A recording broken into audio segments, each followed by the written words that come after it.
Hey y'all, this is a new series alert. It's your good sis Erica Vane coming to you with a new series to cover on Erica Vane TV right here where you have it unlocked. We are going to be talking about Naomi, and I am nervous as well as super excited to jump into this series, y'all. I am so excited about it and so obsessed already. But I do want to go ahead and give the disclaimer that I am unfamiliar with the Arrowverse. I am not necessarily a huge DC Comics fan. What brought me to this series is the fact that Ava DuVernay is behind creating the series for television based on the comics, and I'm always here for a bomb black girl story. So that is what's bringing me to talk about and watch Naomi, but I am glad I did. So I gave y'all this disclaimer because I'm really gonna be looking for y'all in the comment section to fill in the things that I don't know, to give me updates and correct me if I get anything wrong, but I'm going to tell you based off of what I see, like I do with all the other shows. Like, I feel like I have a strong command of like the Tyler Perry universe in reference to Sisters, and the All American universe because I've been watching that show for forever. The Power universe, I know what's going on, but when it comes to the superhero shows, specifically DC, and then you get into the Arrowverse, then I have no clue. But good thing for me, technically the Naomi series is not actually going to be a part of the Arrowverse. It is still a DC comic, but it's not going to be a part of the Arrowverse that y'all have already seen in other shows. So that's one thing that's working for me. It's going to seem something like it, but it's not going to be tied to it, and that is something that has been made clear up front. So with that said, let's go ahead and jump into this episode, and here's a quick overview, y'all. So basically we are in Oregon, and Naomi McDuffie, who is this super fan of Superman, who runs the fan site, we learn this right away. She's at this party, you know, her ex-boyfriend is throwing a party, and he kind of fine, girl, we need some tea on what happened with that and why you broke up with him. But you know, Anthony pops up a little bit later, and it's not like you don't have no option, so it's clear that, you know, you ain't necessarily pressed for any of these young suitors. So okay, girl, we're gonna let you go ahead and do your thing and fill things out. I love that her parents actually had a conversation with her about making a choice when it came to, you know, discussing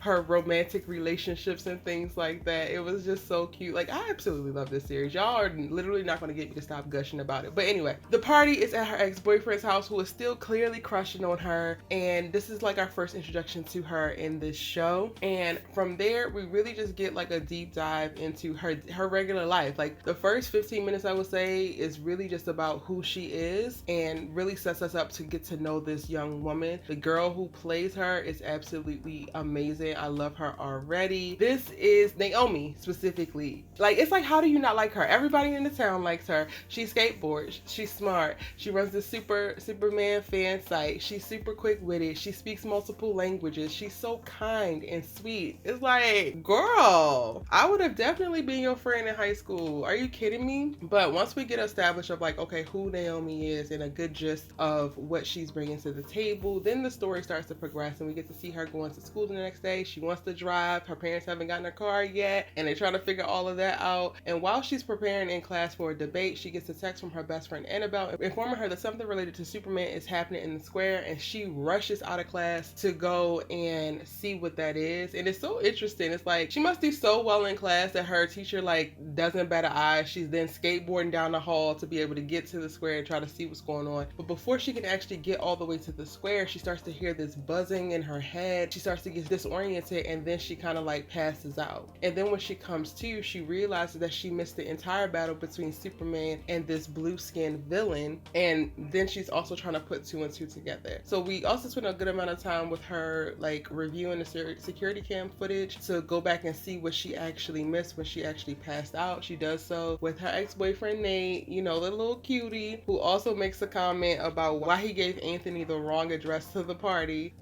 which is just so cute. Like, I am like already in these kids' lives and like, oh, I cannot wait to see what happens next. But who owns a tattoo shop across from where all of this was taking place. And from there, with that information, like, she's a little Nancy Drew of this little Port Oswego, Oregon town, honey. Her and Annabelle goes to confront D, and he confesses to staging the event for publicity for his shop because they have been, you know, things have been slow for his shop. So he says that this was just a publicity stunt. So okay, cool. Naomi, you know, still questioning. She's such a little inquisitive young woman. I absolutely love seeing this girl. Seeing this show, Naomi, is going to be so amazing for millions of black girls that are coming up. Like, I am just so excited about it. But anyway, moving along, we see her at a debate state, and then she passes out again, and like right when it gets started. And then once she comes to, she's told that she has she had a panic attack. But also as she's like, you know, reeling from that, and her parents are talking to some other officer who comes in while Annabelle is trying to talk her whole dang on ear off, child, she notices a note that this other military man has that is regarding the Superman rocket that landed in the woods. And this is one note in reference to her powers coming into fruition, because she notices with her glasses, like she has to take her glasses off, but once she takes her glasses off, she can really zoom in way across the room to be able to see the words on this piece of paper. And this is like kind of a call to her in a conversation that she had with her dad early on in the episode, because she asks like, why am I actually wearing these glasses? They tell her that she has this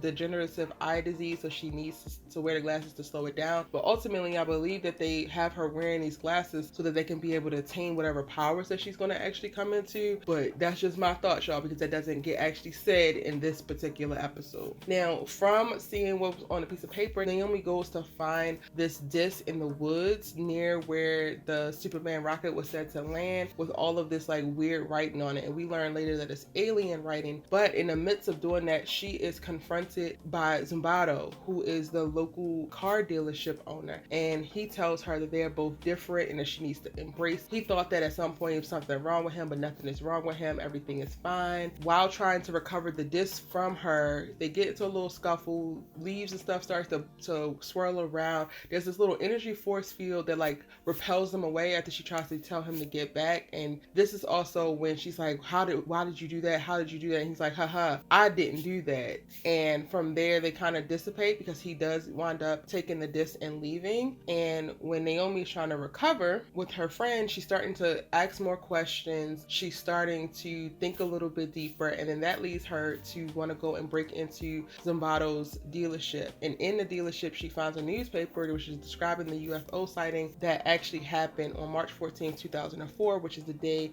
that she was actually adopted. And this all is like a tie to when she went to go see Dee and confront Dee before. Dee actually, you know, cavalierly mentioned that, oh, her birthday was on March 14th. And she's like, how did you know that was the day you were adopted? He's like, oh, social media. He kind of really just brushed it off. And then also while she was confronting him, he also made a off the cuff comment to her that she was asking the wrong questions. And this is a tie to, or actually like foreshadowing for what happens at the end of the episode, where she goes back to confront Dee again and says, you said I was asking the wrong questions before. They have a conversation, and ultimately she gets to the right question. The right question is, who am I? And a special person, basically an alien. They don't tell you Thanagarian in the episode, but that's going to come up, y'all. But he reveals to her that she is an alien, and this is what we see in the preview, because it cuts right at the moment where she says, who am I? Because that is the right question that unlocks a lot of things. And I'm going to also talk about the preview, y'all, in this video, because I think that it's very important. In the preview, we get to see her say that Dee told her that she was an alien from outer space, and her friend is like, oh, you're a superhero. And she's like, but superheroes aren't real, which is a conflict for her, because she's also obsessed with Superman, right? And you ran to the square to think that Superman was actually there. So I love that this coming of age story, which is grounded within the comic book material, is going to be such a rich, I think, deep dive into a conversation around identity and becoming. It is so